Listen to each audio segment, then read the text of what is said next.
Hey guys, good evening. তো এক্ষুনি আমাদের ঝড় বৃষ্টি দুটোই হয়ে গেল। তারপরে ঝড় বৃষ্টি হয়ে যাওয়ার পরে ওয়েদারটা দেখো কেমন পরিষ্কার হয়ে গেছে। আর এখন যাব আম কুড়োতে, মানে এখান থেকে দেখতে পাচ্ছি গাছের তলা আম পড়েছে। এই যে আম গাছটা তো দেখা যাচ্ছে, এখান থেকে কিন্তু যাব কি করে, একদম কাদা মাদা হয়ে গেছে। ওই যে ওই পাশটা দিয়ে যাব টনচিপের ওপর দিয়ে। আর চলো আমটা কুড়িয়ে আনি। কটা আম পড়েছে একটা দেখা যাচ্ছে এখান থেকে, ওখানে গিয়ে দেখি কটা আম পড়েছে।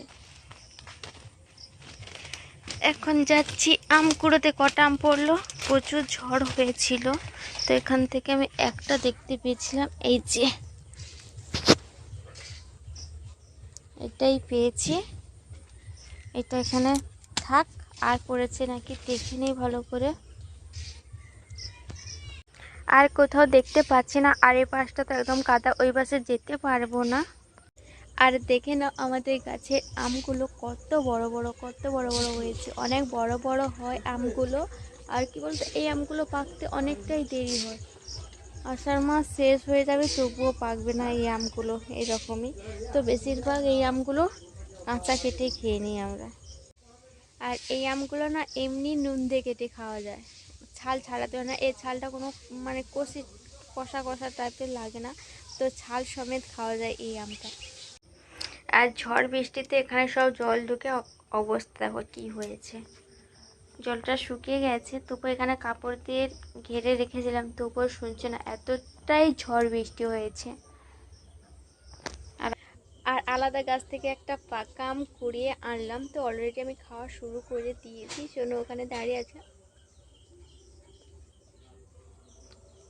খুব সুন্দর মিষ্টি আছে। কারণ গাছে পাকা আম তো, গাছ যে ফলটা গাছে পাকে সেই ফলের স্বাদটা একটু অন্যরকম হয়, খুব সুন্দর হয়। তো এটা গাছে পেকেছে, শুধু ঝড়ে পড়ে গেল। ছোট হলেও মিষ্টি। হ্যাঁ।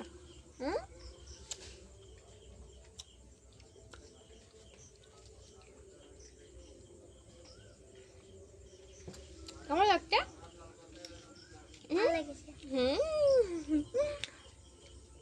সত্যি খুব ভালো লাগছে, মিষ্টি লাগছে প্রচুর।